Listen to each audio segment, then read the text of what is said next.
Got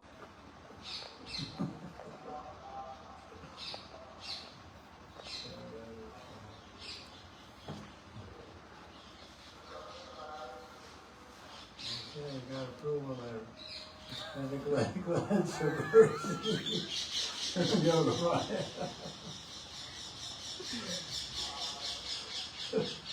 Okay. You're empowered by Shakti now. This Sunday Satsang, December 28, 2025. I have some questions we got. Ask them. It's interesting because sometimes we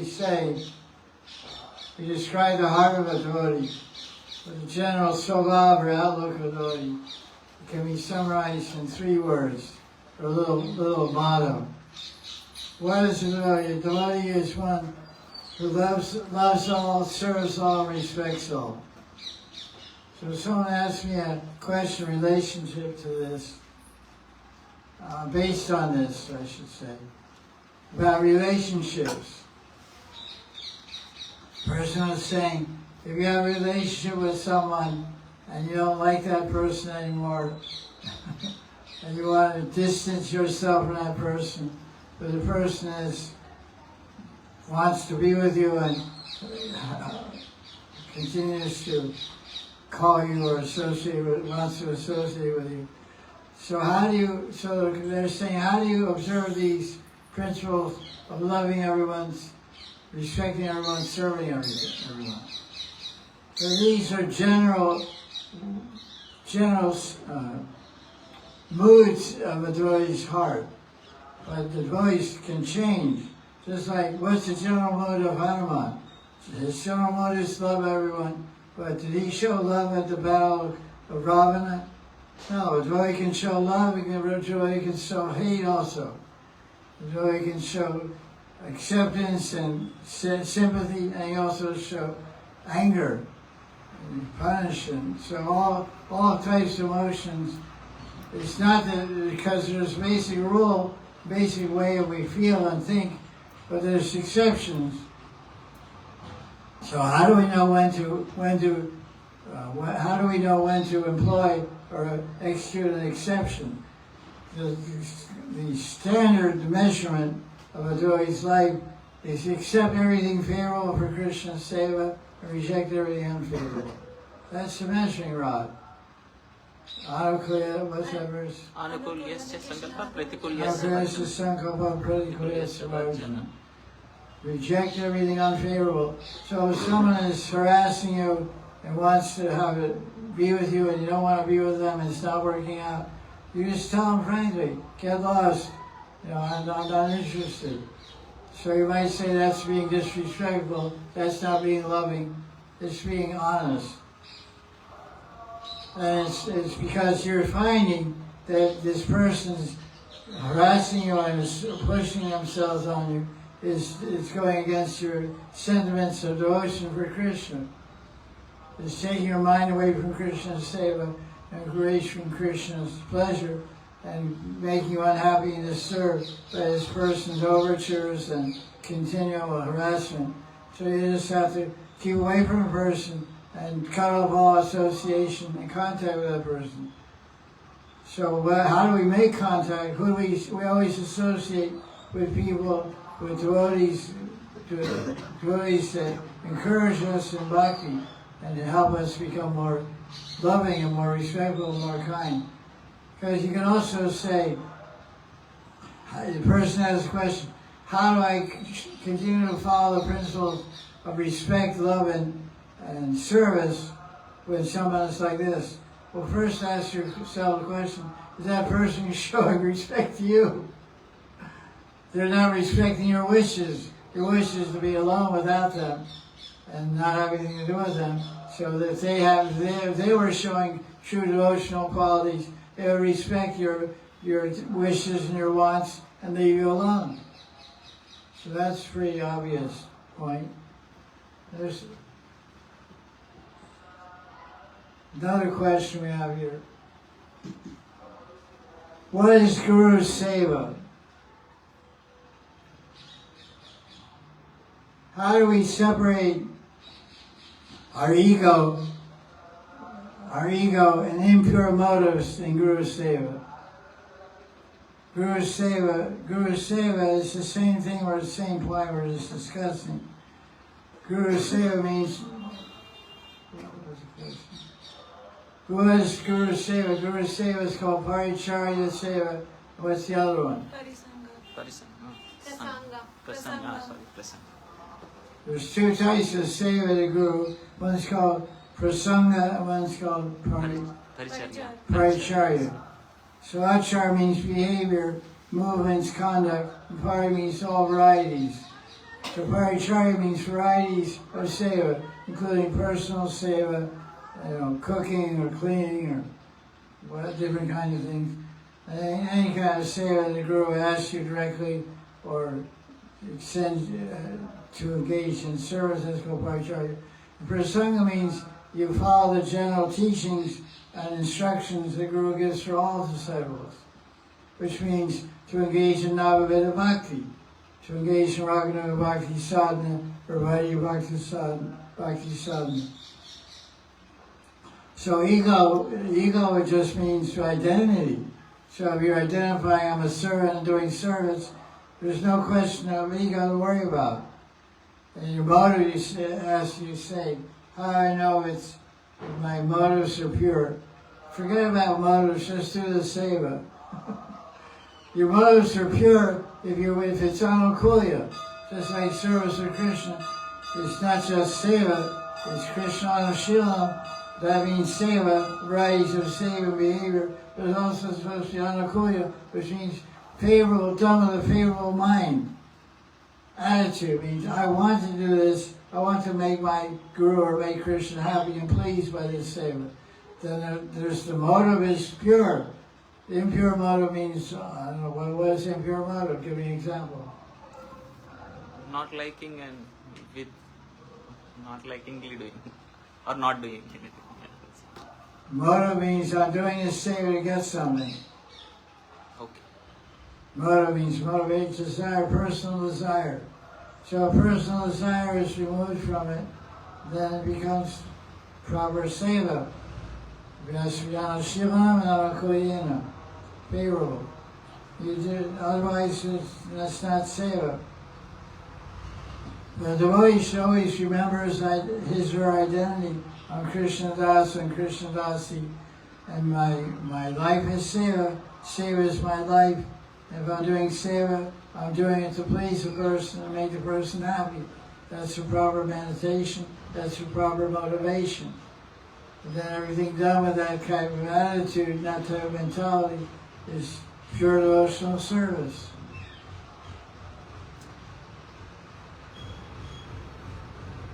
The third question now. Someone who's never been to Vrindavan, never visited Vrindavan, can they develop love for Vrindavan and also develop love for Radha Krishna Prem? What's the answer? Come to Vrindavan. Devotees go to there, take Vrindavan with them. That's So first of all, the question there about developing love for Vrindavan, love for Radha Krishna. So love means the relationship between two, a lover and beloved, an object of love and a subject of love. So the object of love is Vrindavan, the subject of love is you. So if you wanted to love anyone, it gets back to the same point, you have to know them. So even if you've never been to Vrindavan, you have to become, to love someone, you have to become attracted to them. Can you love someone you never heard about? Can you love someone you're not attracted to? So in order to love Vrindavan or love Krishna, the answer is the same for both Vrindavan and Radha Krishna. Can you love Radha and Krishna without seeing them or seeing them? Or can you love Vrindavan without visiting? The visiting means seeing. So it's actually one question. Can you love Radha and Krishna and Vrindavan if you've never seen them? But even if you come and visit Vrindavan or live in Vrindavan, doesn't mean you're seeing Vrindavan. But you only can see Vrindavan with Bhav Dristi. Because all the acharyas and shastras, like Gopal Tavi, Upanishad, and Bhagavatam, and so many shastras, say Krishna is still in Vrindavan. Nitya Sani Tam Hari. Nitya Sani Hari. 17th canto, chapter 1. Krishna, no. Nitya Sani Madhupuram. Krishna eternally lives in Mathura Mandal, Braj Mandal. So when you come here, you see Krishna? No. Why? Because we don't have bhava, we don't have prema. So how do we get this bhava or prema which enables us to see Vrindavan, see Krishna Vrindavan, and see Radha and Krishna? What's the answer? Bhakti, Baba. Shravanam Kirtanam Vishnu. Smaranam Pada Seva. Krishna's mother. You have to hear about them, see movies of Vrindavan. Showing movies about Vrindavan now. See movies about Vrindavan, hear bhajans about Vrindavan, meet people from Vrindavan, read books about Vrindavan, read about Krishna's Leelas and Vrindavan with the gopis and cowherd boys and Mother Yashoda. And they're very sweet. First of all, these two things, these two objectives that you're describing that you want to attain. I want to attain love for Vrindavan and love for Radha Krishna. They're already within your heart. They're within the heart of every jiva. Why is that so? Because every jiva is part and parcel of Krishna. Malayavam sho jiva loke jiva tisnata manasya strani anjani prakriti stani karsi. Krishna says every jiva is part of me. So where does Krishna live? He lives in our heart, but he's not just living in our heart, he's living in Vrindavan in our heart.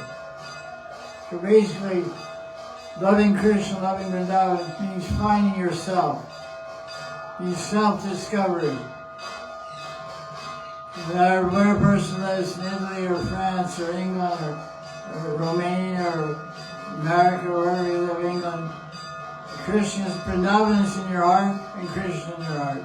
You have to, and the way you discover them is by hearing. Shravana, hearing is the best way to love Krishna and see Krishna. So the answer is, can someone who's never been to Vrindavan fall in love with Vrindavan? Yes, definitely. Can someone who's never seen Radha and Krishna feel love for Radha and Krishna? Yes, definitely. So the next question is, how do you do that? Read every book about Vrindavan, read every book about Radha and Krishna. I guarantee that eventually you'll get love for Radha and Krishna by that process.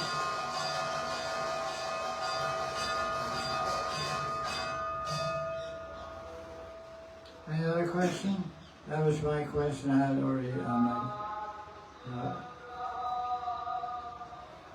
yeah. Yeah. Maharaj, in IGM, ISKCON and Gaudiya Maths, we follow we follow the Bhagavad Parampara, which is mixture of Advaita Parivar and Nityananda Parivar. But I'm confused that when we join Mahaprabhu's Leela as Aishwar Brahmanas, which of the Sankirtan parties do we belong to? If we have a mixture of Advaita... Can you repeat that last part, second time Parivar? I got confused. So when we join Mahaprabhu's Leela as in Navadvip as Aishwar Brahmanas, which of Mahaprabhu's Sankirtan parties would we join? Is this bit of Nityananda Parivar, bit of Advaita Parivar? So which one would it be? I don't think it's not like United Nations, separate countries, separate flags. Have you ever been to Navadvip Mandal Parikama? It's like that. Navadvip Mandal Parikama, I went on 1984 or 5, something like that. And we lived out there in the villages and walked around for 9 days or something like that. And what you find there is people from Africa and England and all over the place. Everyone's chanting Hari Krishna and dancing. All different countries, all different colors of skin and different backgrounds. But all under the banner. In front of the party was Gaudiya. So the same thing. the Sangaram party of Nitya Navadvip and Prakat Leela of Navadvip in some universe. In the front of the party will be Gaur, Nitai, and Advaita, and Gadadhar and Shivas. They'll be leading the party, and everyone else will be dancing. Nobody's wearing a badge. Hello, welcome to the International Festival. My name is Joe Smith. I'm in the Radha partner. I'm Mary Jones. I'm the Gadadhar partner. It's not like that. It's not us and them. It's Sankirtan. It's everyone together. If it's our position in traditional land, then you'll be shocked by the answer. You just don't accept it. It's a total concept. That's it.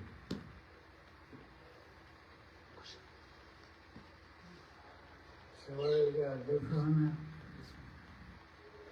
that? Okay, we have another question, or someone else has a question?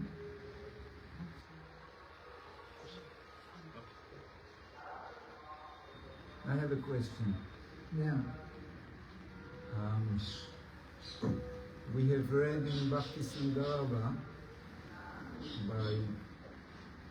by your mercy, that when Guru gives Diksha, he gives two kinds of knowledge.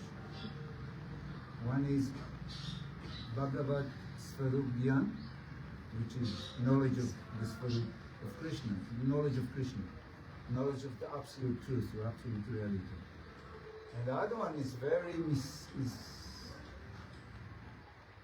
the other one can be interpreted in various ways. The other one is Bhagavat Sambandha Vishesh Dhyan, which means specific knowledge of one's relationship with Krishna. This is one understanding, but we see that there's some other understandings also. Other people interpret it in a different way. So can you clarify what is your understanding? I already did this. You weren't there last week, right? No, you was not. You were there last week?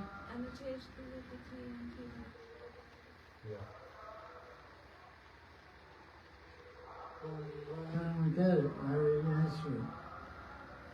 3:12. Yeah. Oh, I believe that. And I thought we went through this. Yeah, but there's some new people here that never heard this. And it's very interesting. Well, it's on YouTube. Just go back to last week. Come on, don't use it like a yo-yo, man.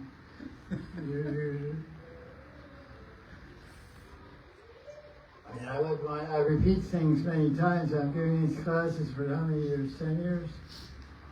So most of the questions have been asked 100 times already. But I just asked it this last week. Anyway, well,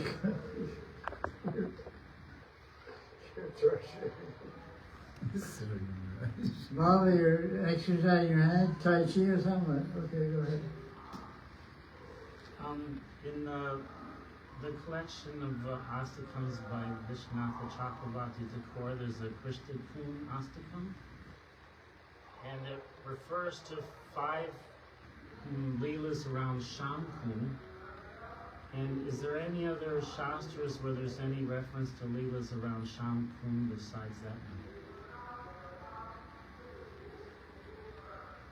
one? Leelas around Shamkun. Yeah, it doesn't describe them, it just lists 5 leelas around Shamkun in the Krishna Kun astakam. Is there any other reference? Which book? Krishna Kun astakam Krishna Kun astakam. by Vishnatha Chakravarti Thakur. It says drinking, swinging, secret flower battles, rasa dances, and I forget the 5th one. Somehow he lists 5, but Yeah, I don't think they have to be limited. I haven't read other places. that's what I was wondering, if there was more sources. I don't know other than that. Okay, thank you. Because, anyway, that's subjective viewpoint. They can't base on Shastra.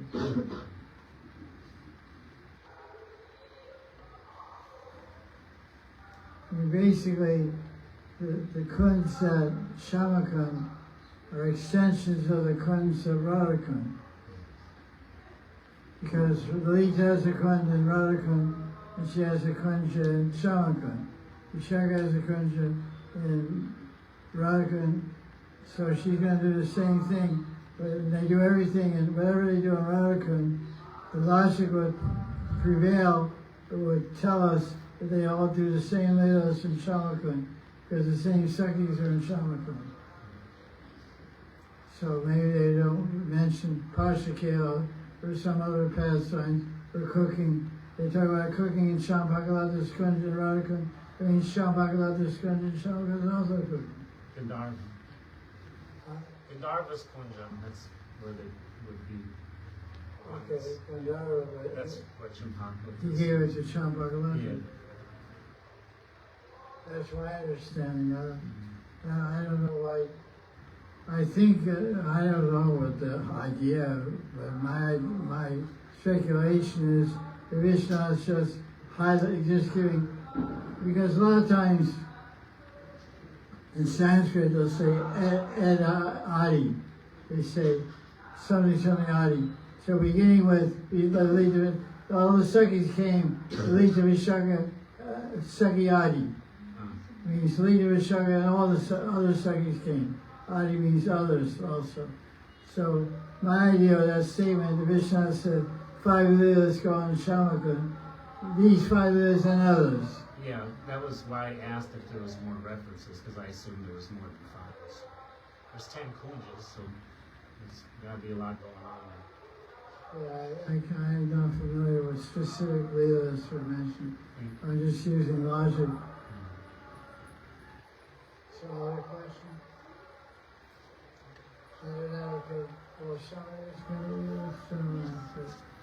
Thanks, Madan. I want to ask, it seems like most of, like, from when we went to Nandagram, and it was there, they said, this is where Krishna did, like, his pastime after he grew up a little bit. This is where Vrindavan is mainly.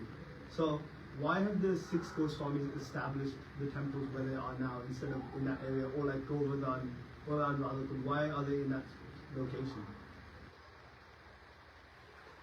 Why are the 6 Goswamis in that location? Is there a specific reason? Well, the first Goswamis to come to Vrindavan were Lokanath Goswami and Bhagarva Goswami. And they, Lokanath Goswami discovered his deity in Yavatgram in Kishori Kund. Right? We went to Kishori Kund.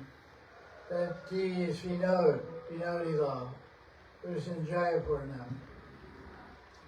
So, somehow, Bhagarva Goswami, these were the first Goswamis to come to Vrindavan.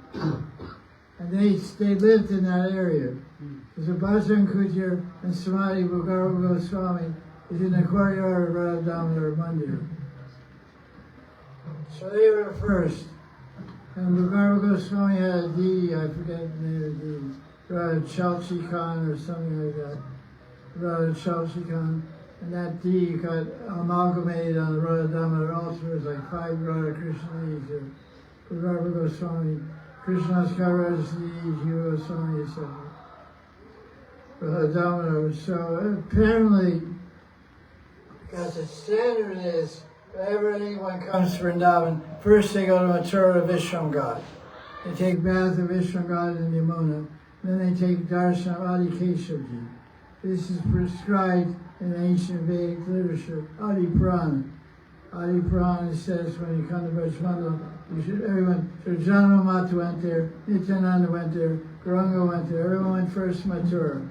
You can see in chapter 17 and 18 of Madhya, tells about the travels of Chaitanya Mahaprabhu coming to Vrindavan. So first he went to Mathura, took bath of Vishwamghat, then he took darshan Adi Keshav, then he went touring the 12 forests of Vrindavan. Then came to Radha and all that sort of thing. So the primary places of Vrindavan were there. So Rupa and Sanatan, they came to Mathura, then they, just like Subhuti Roy. Subhuti Roy was also living in Mathura, then he settled in Vrindavan. And so they're all Bengalis, So they're coming to UP, they want to have some friends. Get some good rice. Because nobody eats rice, everybody eats rotis. They grow wheat here and eat rotis, and chana and bajra and all this stuff. So when the Rupastan came, the idea, I would think they would meet their friends, because they're all Chaitanya Bhaktas. They're all Gaudiya Vaisnavas. Because it's just like in Chaitanya Charitamrita, Snan Goswami, Lord Chaitanya told Snan Goswami when he's coming from Vrindavan. No, who he told? Jagannath Pandit. To stay with Snan Goswami. Right. Yes. Jagannath Pandit wanted to visit Vrindavan, so Lord Chaitanya said, "You're a Gaudiya Vaishnava, you should stay with Snan Goswami and keep a distance from the Vrishvasis. Don't respect them." So for these different reasons, I can't prove it to you. Well, I'm assuming that Rupa Snan, when they came from Mathura, after darshan, Kesha, Vishnu, they sought out the association of Bhagavad Goswami, Subodhi Roy, and Gopinath Goswami, and stayed near them and ate together and did Hari Katha together. Because Lord Chaitanya, so from there, Rupa Goswami came to know the deity of Govindaji, which is in Gomata Tila, which is the original site of the yoga pit, Vrindavan yoga pit, which is described. It rises like the back of a turtle. So that area goes up from the banks of the Yamuna, it rises up. That's the actual site of the Maha Yoga pit, Govindasthali. It's approaching Radha Govinda Mandir. Rupa Goswami discovered Radha Govinda there. First, the Vaidacharya came to Advaitavat. He was doing bhajan. So somehow, when all the Bengalis came, they all stayed down there. Just look at everyone. They're all staying between Madan Mohan and Govinath Mandir. They all stayed there when they came here. So they discovered the deities near there. Like Advaitavat, which is Dvasaditya Tila. Advaita came before Snan Goswami and before Rupa Goswami. And first, Advaita came, then Nityananda came. Nityananda also stayed in that same area. Nityananda. So every Bengali that came, that's like Bengali Loka there. Bengali Bermuda Triangle. They all stayed there. They all had their kutiras there. They all discovered their deities there. The way to Vat is the banyan tree that he stayed there. He rested there and had a dream, but the deity was inside under the banyan tree. So Waita dug it out. That became Madan Gopal and Madan Mohan. Same deity, two names. So Rupa Goswami and everybody settled up there and had their temples there. That's where I lived. I lived here, I made a temple here. I live here, I made a temple. That's my, I don't know the historical record, but it must be proven by history. Because I'm explaining that this is how they all came. They all came to Vrindavan, and they're not going to go off somewhere in the underground. There's no British, no Bengalis there. You know, like when you go to Mayapur Festival, you're from Italy. So who do you sit with at the Prasadam Hall? All Italians. Who do you go bathe in Ganga with? All Italians. Who do you cross now to even go shopping? All Italians. So this is the way birds of a feather flock together. So all the Bengali guys came and hang out down there. That's the big Bengali area there. Just think of them. Gopal Thakur came here 1,000 years ago, and he did bhajan down there also by Brahmakund, on the banks of Brahmakund. This is a very ancient area. Vamshivad is the person. Original Vamshivad is in parts of Rasoligram, is original Vamshivad, which is over there, Koshi side, Rasoligram. The water used to flow there, and there's a banyan tree there. And Krishna played the flute. For the Maharaj dance, it's actually there, not down by Gobi Shore, Mandir. So there's a lot of interesting points of history that it makes sense. But all the 7 temples are right in that radius. Yeah. They're all family temples. You go out to the temple, and your brother goes down the street, out to another temple. The first temple that was opened by the 6 Goswamis from Vrindavan was the Madan in 1580. In 1590, Radha Kunda temple was opened up. In 1600s, hit Hari Bombs. Everybody opened temples down there. Swami Haridas, hit Hari Bombs. Hari Ram Gas. Everybody, that was like the heart of Vrindavan. All the bhaktas, all the Siddha Mahatmas, all the Mahapurushas were right there. So obviously the Thakurjis are there also. Wherever you are, that's your heart. Where your heart is your Thakurji. Your heart and your mandir is the same. Bangladeshi Bhajan. Mama Mama Mandir, Rahini Rahani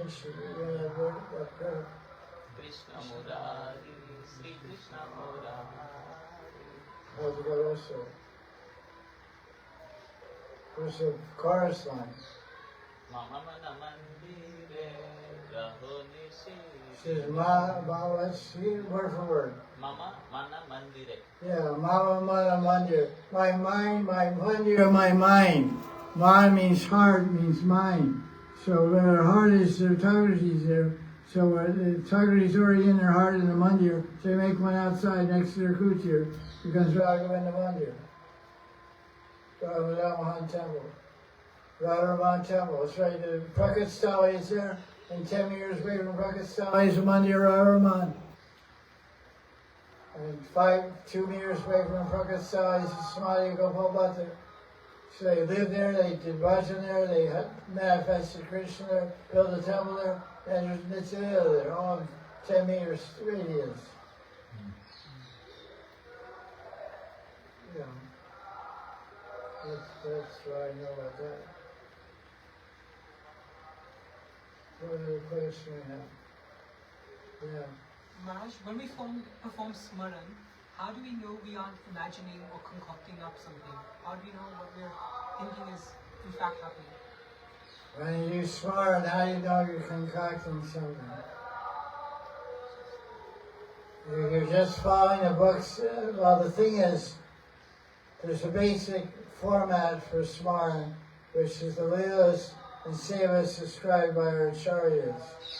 But then the imagination, the visualization, and absorption of Leela will unfold in different ways.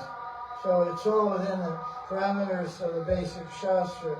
Then it's not imagination, it's not concoction. You meditate like this, because the description of Leelas is not very specific. As you meditate on each Leela yourself, you'll see more things yourself. And hear more things and feel more things, which are added into your smaran, which becomes your subjective experience of the Leela. It's not concoction. What did you say? How do you know it's what? Something concocted. It's not concocted, it's called embellishment. Like in poetry, they have alankar. Alankar means embellishment.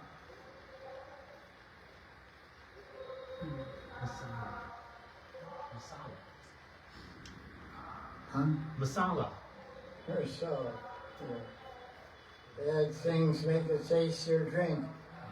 They start with yogurt, then they had black pepper, then they had camphor, then they had rock candy, then they had honey, and then you had rose water, and then it becomes real solid. So you have to add your different bhavas and different conversations. So that's where the individuality comes in. That's where the sporty aspect comes in. When you practice, if you're not sure, you ask your advisor, your bhajan shiksha guru, or your guru, I'm meditating like this, I'm thinking like this, is this acceptable or not acceptable? So I'm dressing Radharani, I'm putting ostrich feathers in her hair. You're laughing, but in the early 70s in ISKCON in America, somebody went to the fashion store and bought ostrich feathers. They were like, they're different colored, white and different colored. They put them on the crown of Radharani. Thought it was cool. And Prabhupada said, when is this thing sticking out of his head? He says, ostrich feather. He said, that's contaminated, that's dirty. He said, well, what about Krishna's peacock feather? That's also a feather.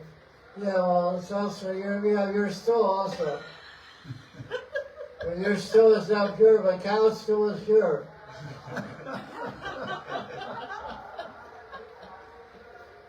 Yeah, your bones also, your bones are contaminated. We burn them up in the cremation ground.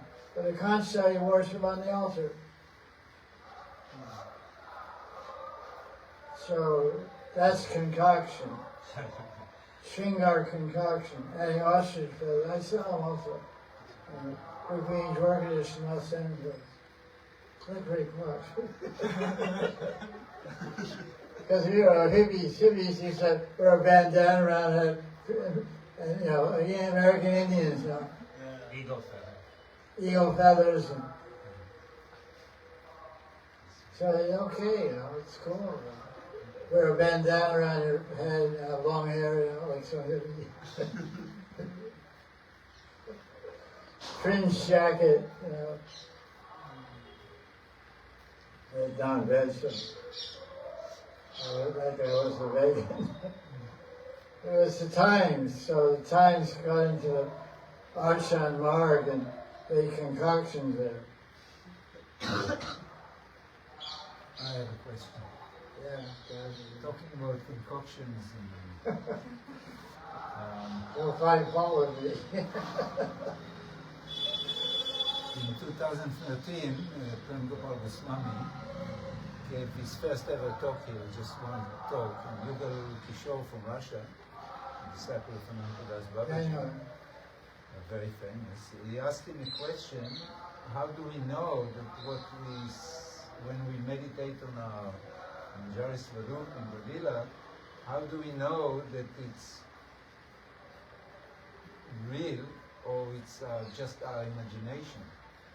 So Prem Gopal Goswami's answer was, it is real. And when you think about Krishna and his pastimes, Krishna is associated with the pastimes, then whatever comes to your imagination is not material imagination, because the subject matter is transcendental. So that's how he explained it. So it's a bit like a question of faith. If you have faith that fairies are real, you can see them. But if you think fairies are not real, you can never see them. So in the same way, if you meditate on the pastimes and you have faith because Guru and Shastra say they're real, then whatever you see, it will be real. But if you have doubts in your mind, it's all a concoction, it will be a concoction. Is it like a touchstone?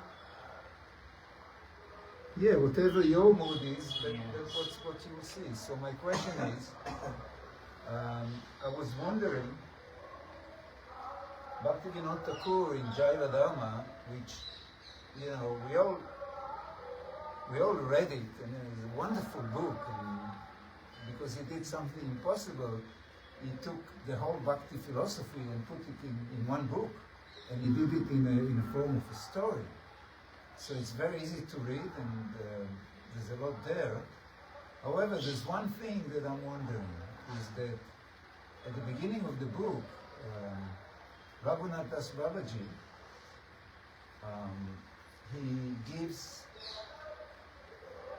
he has two disciples, and to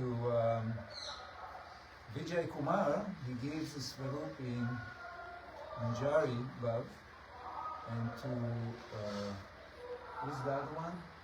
Brajanath, he gives his Bhav in Sakya Bhav. Now, I'm just wondering, how, is this bona fide? How can a guru give two different bhavs? Because a guru can only have one specific bhav, that's his bhav, and that's the bhav he can give his disciple. So how can the Guru give two different gods to two of his disciples?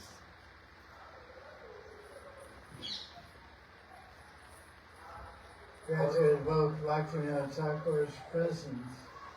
Question is asked in Jaya Dharma, describes how a guru gives two different disciples two different styratis. Gives one disciple Madhurati and another disciple Sakirati. One disciple he gave Manji Srup, and the other one he gave coward boy Sakya Srup. So how can one guru, as one particular styarati, give two different styaratis to disciples? I never read anything about that, other than I can say, I've heard this described sometimes. I haven't read in Shastra.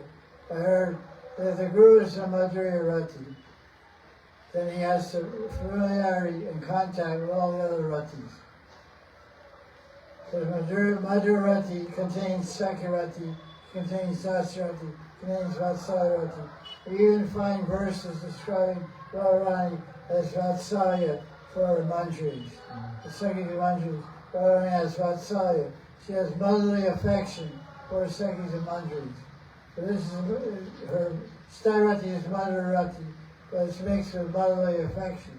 She feeds them, she gives them clothing, she gives them prasadi vesh and ornaments and ankle bells and everything, rings, etc., necklaces. So that's one idea, but I haven't read in Shastra. Generally, the guru has one Styrati and he gives that Styrati to a disciple. So if someone is interested in Sakirati, they'll find some guru who has attained perfection for following the path of Ragmarg and Sakirati, and take teachings and Siddha Pranali from him or her. I can't explain how he did that other than just what I heard described. I haven't read it in Shastra. Because Gaudiya Swami describes, he says, Seva Sadguru, he's talking about Raghunath Bhakti, in the first part of Bhakti Rasmita Sindhu chapter 2, verse 294. Seva Sadguru, look it up. Seva Sadguru, Siddha Rupana Chatrahi. Whatever you meditate on at the stage of practice, that same thing you attain at the stage of perfection. You must be familiar with this. Yeah, it says Siddha Rupana. It's 295, 295. Seva Sadguru Rupana, Siddha Rupana Chatri, Tadbhava Dissanakarya, Rajalokana Sarata. We follow the footsteps of Resina Vrindavan, and who has the same bhav that we're aspiring for.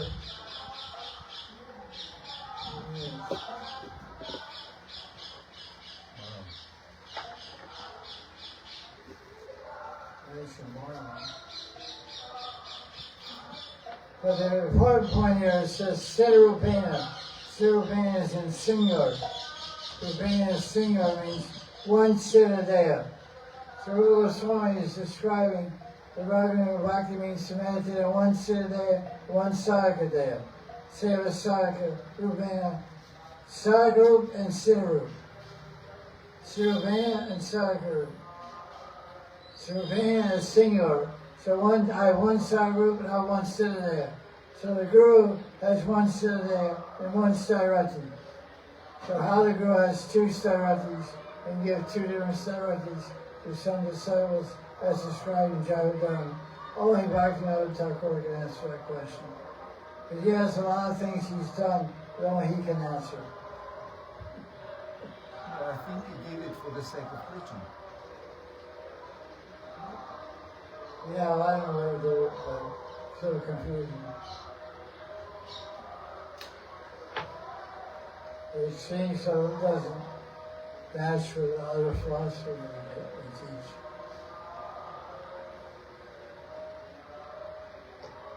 Gurus like, give anything to anybody. So. Can a guru give Siddha Swarup or Siddha there to the disciple even if he left the world and is not here? The disciples left the world. No, the Guru. If the Guru has already left the world and is not here physically, can he still give the disciple? If the Guru has left this world, can that Guru give a siddha to a disciple who's still in the world? The answer is yes, because this whole transaction is part of the internal potency of Krishna, Srupa Shakti. And the Brahma Sutra, Vedanta Sutra, describes that dreams can be true. He said, Swapna Satsang, Ishvara Satyam. You see Ishvara or Guru in dream, it can be true. Maybe not all the time. So you can get your siddha in a dream. For example, from our contemporary times, in ISKCON, there's the Lord Indra Das. And he told himself he had a dream of Prabhupada, and Prabhupada gave him siddha in a dream. So he considers that to be real, and he did bhajan accordingly.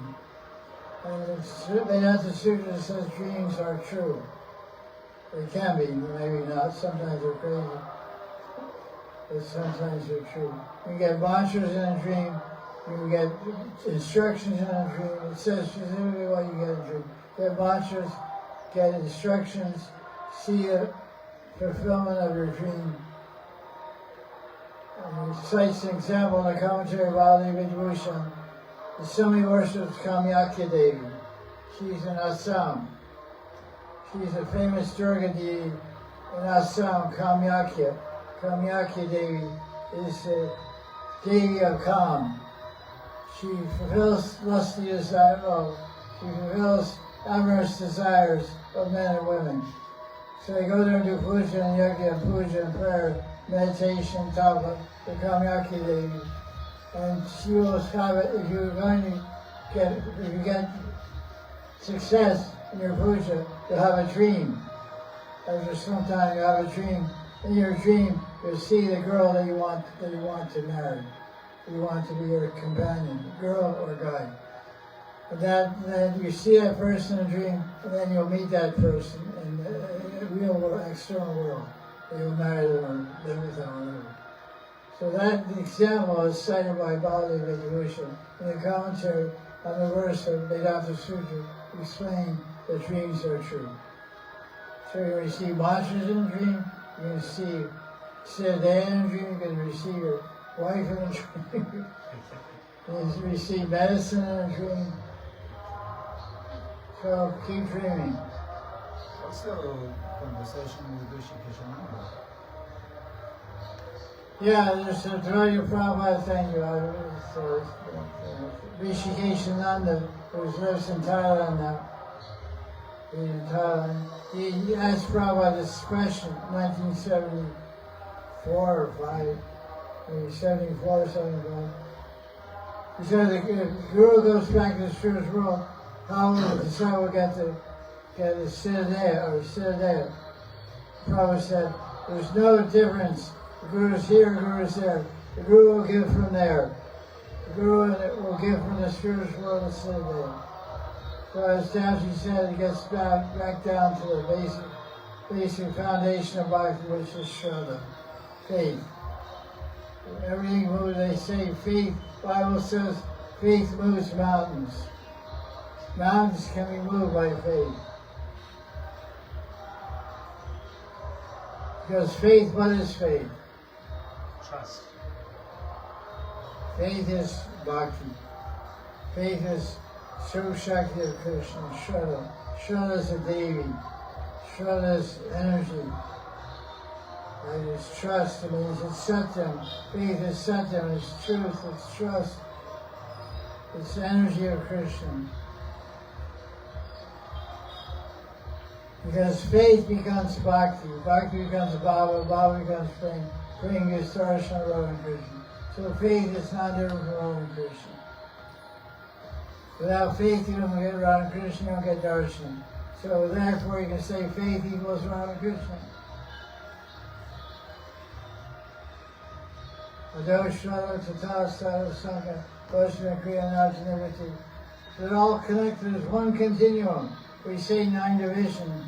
Shraddha Prema is 9 divisions, but it's one cake and 9 sections. 9 pieces of cake, 1 pie, 1 plate. There's Shraddha in Prema. There's Bhajan in Prema. There's an Artha-liberty in Prema. Radharani has an Artha, Chandravali. Jatila, Kutila, and Abhimanyu. She has to remove these anarthas. Anartha means my desirable object. An means against my desirable object. Anartha. Krishna is my desirable object is not Krishna. So she gets away, so she's an anartha. So Artha-liberty is in Brahma. This is in Brahma. Rushi's in Brahma. So much Rushi is there. Bhakti Rakshak Srila Maharaj put it very nicely. He said, faith, Shraddha, is the halo of Srimati Radharani. Yeah, I was thinking that. I wasn't sure I remember the quote exactly. It was Shraddha. I remember the quote halo. I'm glad you reminded me, confirm my recollection. Yeah, Bhakti Rakshak Sri Goswami made one of his classic, poetic, eloquent, philosophical, eloquent statements. Shraddha is the halo of Radharani. Halo means Jyoti. Say Jyoti. Light, energy. The light surrounding her heart. Without Shraddha, you can't enter the heart of Radharani.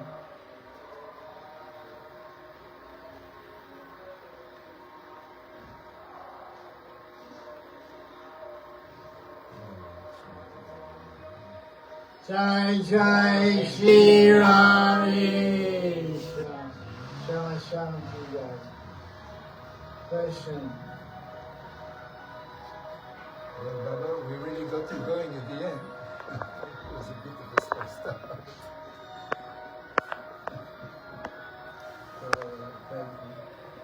Okay, question, guys. Got a lot of smart guys here. Don't go to sleep on us.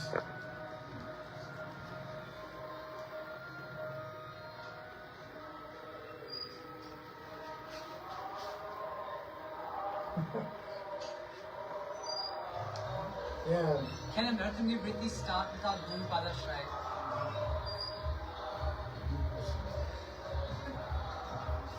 Nartha-liberty start. Without Guru Padashray. Can it happen without Guru Padashray? Yeah. The question is, can an Nartha-liberty start without Guru Padashray? Pavanda Brahmate Kam Bhagavan Ji Guru Krishna Prasadi Par Bhakti Vija. Sometimes Krishna gives one the seed of bhakti in the heart. That's one reason one gets bhakti from Krishna Kripa. Another reason is from Purva Samskara. 644 Gita. Purva Abhyasena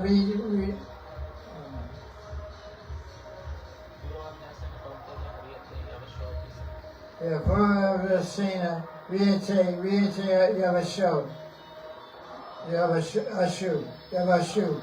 Ashu means quickly, immediately, that one takes up the process which he practiced in prior life. Purva Abhyas. Abhyas means sadhana. I did my last life. So last time I practiced bhakti at Narada-liberty, I got to Nishta, maybe I even got to Rishi. So this life, before I even meet Guru, I start saying Hare Krishna, reading Bhagavatam, offering my food. I know many people like this. Most people, they do all kinds of bhakti before they meet a Guru. So the answer is yes, Narada-liberty can start, and usually does start before one meets a Guru. Because the Guru, Adi Guru is Krishna.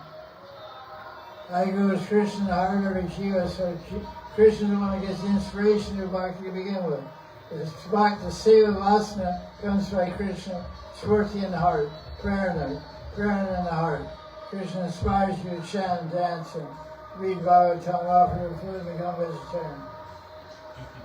Way before you get initiated. Most people are doing all kind of 9 minutes of bhakti for 10, 20 years before they even get diksha.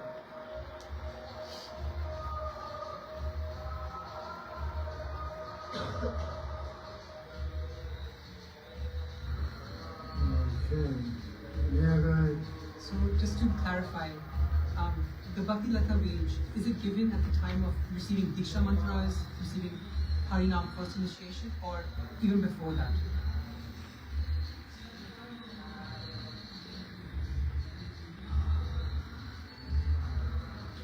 Well, this question is Bhakti Latha Vija. Does it begin when, at the time of receiving Diksha mantras, at the time of Harinam, or even before that? Well, as we were hearing, we've been discussing over the last few weeks, the definition of Diksha is mentioned in Narada Pancharatra, Hari Bhakti Vilas, and Bhakti Sandarbha in many different shastras. Krama Divika by Keshava Kashmiri also describes Diksha. So Diksha is, as we heard, it's two things. That the Guru gives transcendental knowledge and mantra. In that mantra and that transcendental knowledge is bhakti. And so Diksha, the mantra is not Nam. Nam is one thing, mantra is another thing. So in Bhakti Sandarbha, Anushade 283, Jiva Goswami describes at the time of Diksha, one gets the Gopal mantra, 18 syllable Gopal mantra, which is described in Brahma Samhita and Gopal Tapya Upanishad also, and is also mentioned in Madhya Chaitanya Charitamrita and other places. So that mantra is bhakti's in that mantra the Guru gives. Hari Krishna mantra is not Diksha. And also you get Bhagavat Swarup Gyan and Bhagavat Sambandha Vishesh Gyan, which tells you as a sadhana. You get special knowledge about your relationship with Bhagavan, you get special knowledge about Krishna. So in all that process of knowledge transfer and mantra transfer, the bhakti of the heart of the Guru is transplanted and transferred into the heart of the Shishya disciple. So he is a Rag Marg Bhakta, and he's in Madhurya Rati. You not only get Bhakti at the beach, you get a specific Sthai Rati at the time of Diksha also. Guru also gets a Sthai Rati, which will manifest in that disciple as the same Sthai Rati. That's why you're supposed to take an initiation from a somewhat advanced devotee who's familiar with a Sthai Rati and talking about a Sthai Rati, and he can give that to you. Very specific experience. But you have a specific genetic makeup. When you combine with a woman, your genetic makeup is combined with her genetic makeup, makes your children. So the genetic makeup of a guru is his Sthai Rati. His Sthai Rati and his Bhav. What is his Bhav and what is his Sthai Rati? That is transferred into the heart of the devotee to make the child of devotion known as Dasi and Das. Krishna Das and Radha Dasi. Basically, the Guru is making clones. Guru's on a mission, Manjri clone mission. We have to make hundreds of Manjris for our land.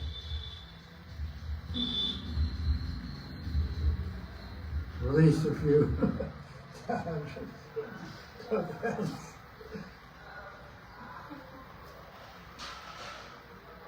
Jaya Jaya Sri Radhe, Radha Kunda Bhagavan Sri Krishna ki. It's getting warmer by the minute, huh?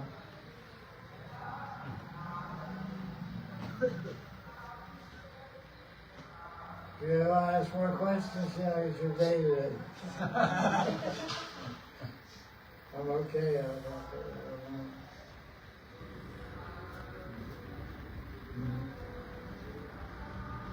in Bhakti Sangati Sindhu it said that Lobha is the qualification for Raga, the sadhana. Is there any relation between the Kinchit Lobha and Siddha Pranali? Like, is there any some relation between these two? The relationship between Lobha and the Siddha. Lobha and Siddha.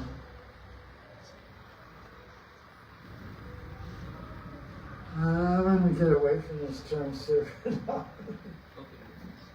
The question is this. It's described that the bhakti, Raghunaga Bhakti begins, it can begin if one has greed to follow the resident of Vrindavan, in particular Stairati. Bhagavan, what's that verse 309? No. Bhagavan Krunya. Okay. Bhagavan Krunya, Bhakta Krunya, Sadvacha, Lovaika, Sadvacha Lovaika Hetuka.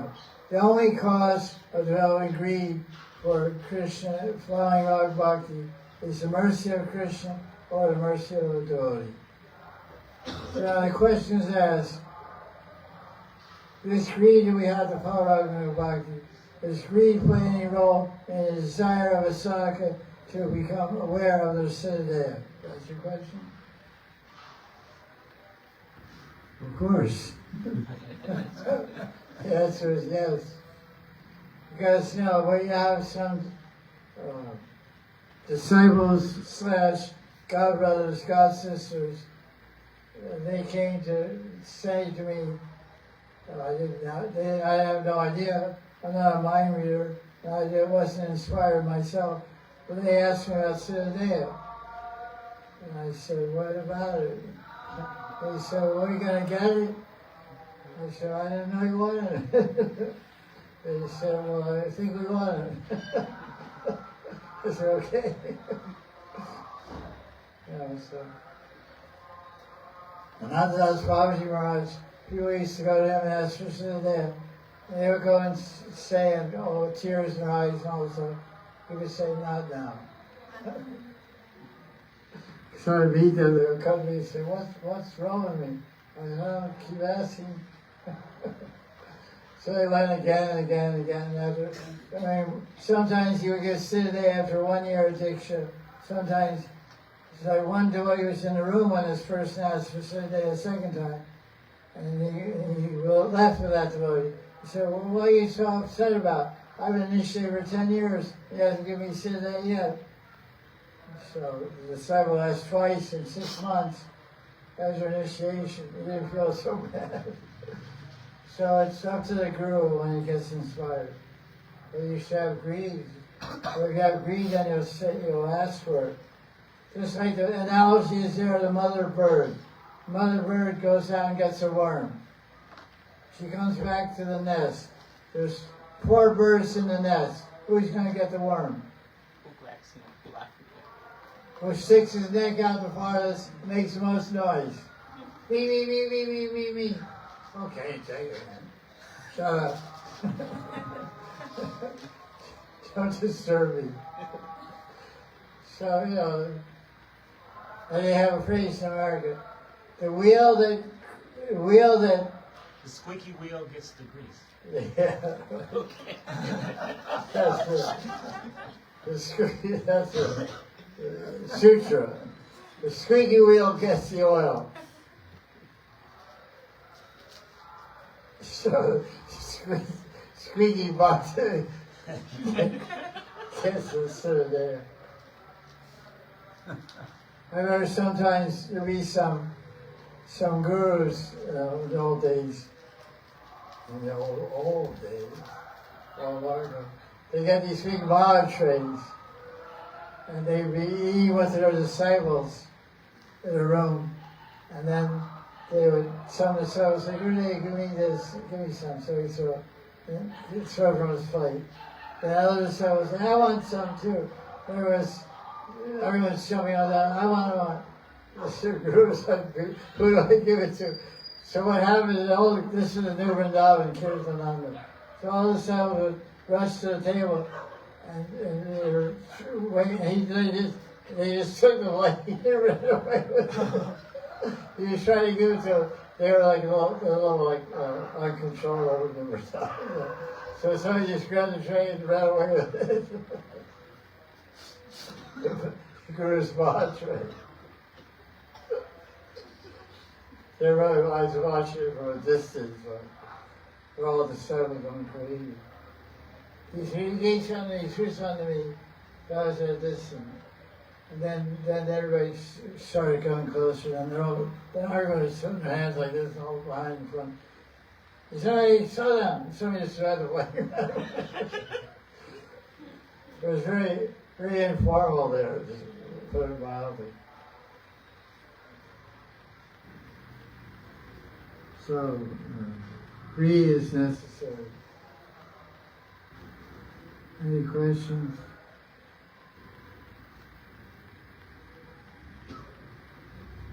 Any that question? There was one question, but it's not visible. Huh? There were questions, they are not visible now. No, you can't see a question.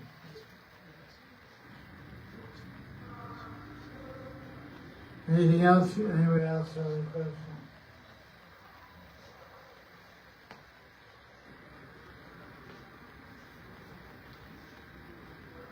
Mother?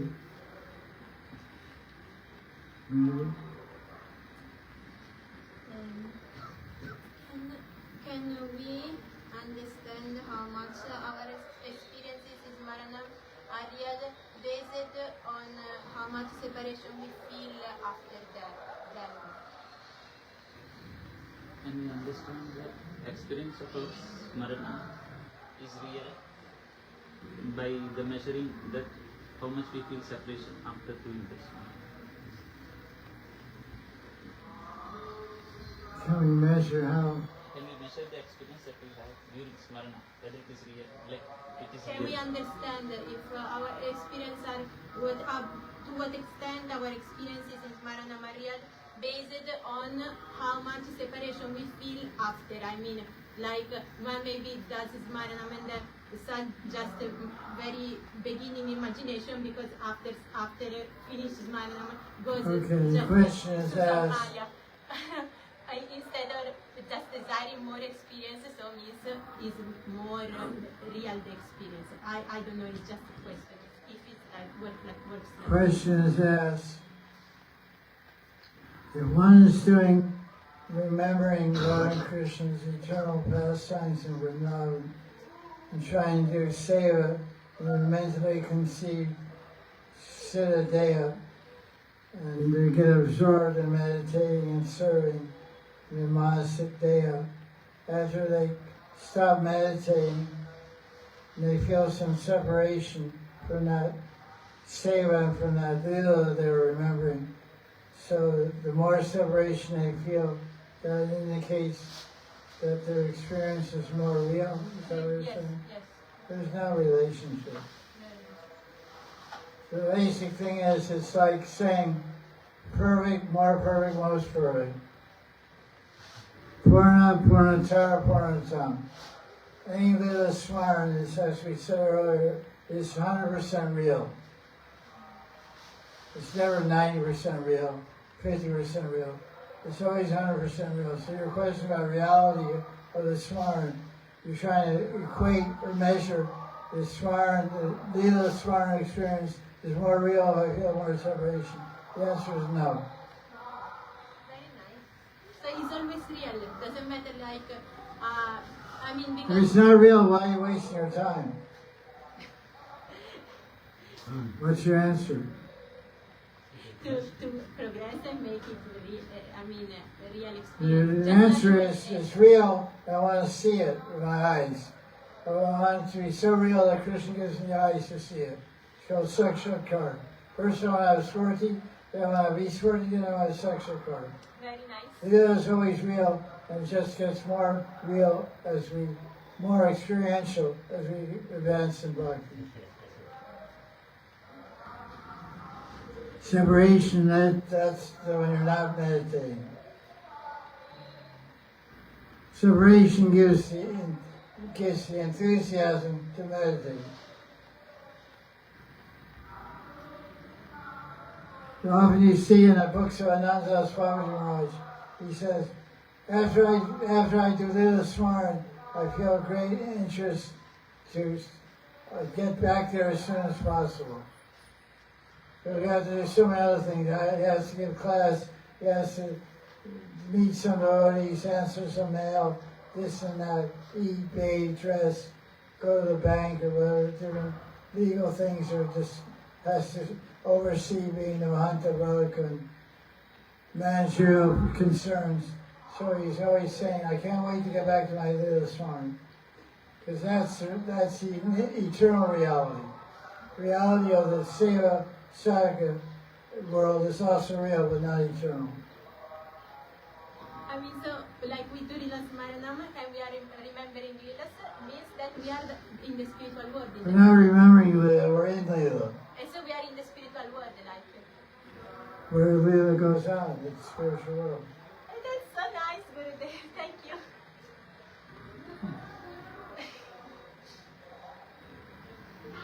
That's the only time we're real.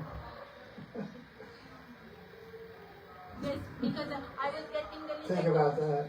I was getting a little confused because The only time we're real is when we're absorbed in Lila Smaran. Everything else is a dream, an illusion, drama. So there is no question of imagination.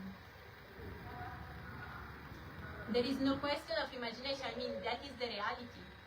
It's like that. So, okay, I agree. Wow. Thank you, Gurudev. Very nice. Let's do about that. Okay, that's it. Jaya Jaya Sri Radhe. Thank you, everyone.